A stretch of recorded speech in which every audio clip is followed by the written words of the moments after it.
हाय हाय, तू मेरे शो में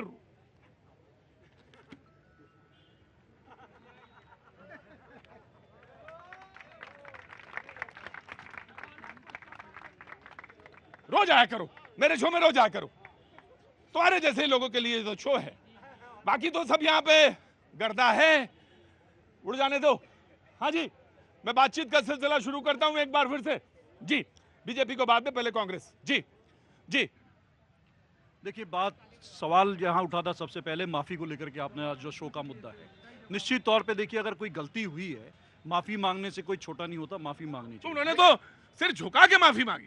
पूरी बात मुझे करने दीजिए जी। लेकिन माफी का उसमें दिखना भी चाहिए कि आप दिल से माफी मांग रहे हैं और माफी के लिए कुछ कर भी रहे हैं। मतलब आपका कहना है कि हनुमान जैसा होना चाहिए। मुझे बोलने दीजिए, आप मेरी तरफ से तो शब्द कैसे दिखेगा? आपको कैसे पता चला कि वो माफी नहीं है? प्रतीक जी, जब माइक हटा देंगे तो मैं कैसे बोलूंगा? माफी तब होती जब माफी चाहता हूँ। नहीं, हाँ, धन्यवाद आपका भाई साहब। मैं कह रहा हूँ माफी मांगी आपने, अच्छी बात है, लेकिन उसी धरती पे खड़े होकर के जो लोग उसके जिम्मेदार थे, आज तक क्यों नहीं उनसे तभी तत्काल खड़े हुए अपने मुख्यमंत्री और उप मुख्यमंत्री को कहते आप माफी मांगिए और इस्तीफा दीजिए। यहाँ पे आप लोग पद पे रहने के अधिकारी नहीं हो छत्रपति शिवाजी महाराज, कि तुम्हारी भ्रष्ट नीतियों की वजह से, भ्रष्टाचार की वजह से मूर्ति गिरी है।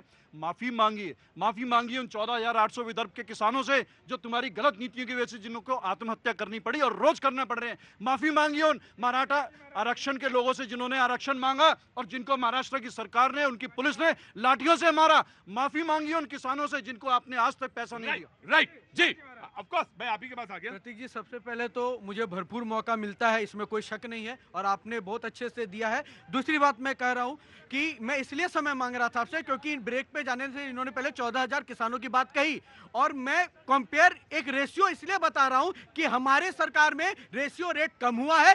1,74,000 किसान 2004 से लेकर 14 के बीच, इनके जब शरद पवार जी के साथ गठबंधन में थे तब डेथ किए हैं, जो शर्मनाक आंकड़े पोर्टल पे है, पता कर सकते हैं, कोई झूठ नहीं बोल रहा हूं, ऑन रिकॉर्ड बोल रहा हूं। दूसरी बात, आपने अभी जब ब्रेक हुआ और अभी भी उनको कुछ गाइड दे रहे थे म्यूजिक से रिलेटेड, उनको भी समझा रहे थे। समझाने का तो आप पूरे दिल्ली में निकल कर समझा सकते हैं, लेकिन यहां पे आपने नैतिकता दिखाई और समझाया। ये आपका जिम्मेदारी बनता कितना पूरे देश के लिए बन सकता है, लेकिन यहां क्यों? क्या क्योंकि यहां मौजूद थी। उसी प्रकार मोदी जी जब गए महाराष्ट्र, उन्हें लगा माफी मांगनी चाहिए, जिम्मेदारी समझी तो इनको राजनीति दिखने लगी। अरे स्वागत करना चाहिए था, एक प्रधानमंत्री खुले दिल से आपसे माफी मांगा है, जबकि जिम्मेदारी वहां के अधिकारियों के लेके सबकी है, फिर भी वो कहते हैं मैं सर झुका के माफी मांगता हूं, क्योंकि दिल जिसका बड़ा हो झुकता वही है, और वही घमंड में चूर है जो आज तक गांधी परिवार को, अपने आप को बपौती जागीर भारत को समझ। बिल्कुल, ऋषभ जी ने बड़ी अच्छी बात की, ऋषभ तिवारी ने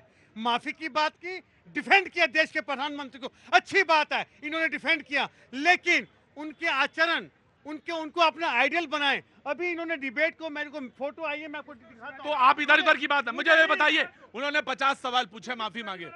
आप मुझे ये बताइए, 84 के लिए आपने माफी मांगी?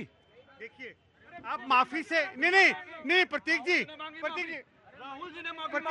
राहुल जी ने कहा मुझे खेद है जो हुआ, उसके लिए मैं देश से माफी मांगता हूं। पब्लिकली, और उन्होंने पूरे देश के सामने बोला। प्रतीक जी, पूरे देश एक मिनट, इनको उनकी प्रतिमा की जो है बड़ी चिंता है, उनके विचारों की चिंता नहीं है इनको जो है।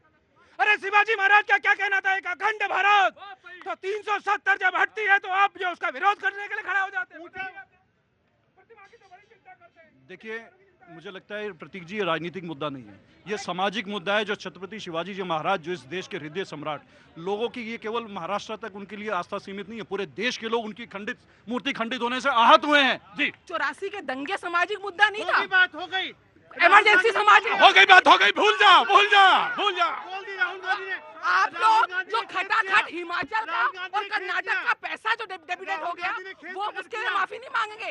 आप लोग संदेश खाली के लिए माफी नहीं मांगेंगे। प्रतीक जी, मेरे को तो पहले ही डिस्टर्बेंस नहीं चाहिए, ये डिस्टर्बेंस नहीं चाहिए। कोई महिलाओं का सम्मान, मेरे को तो लगता है विपक्ष में कोई करना जानता है।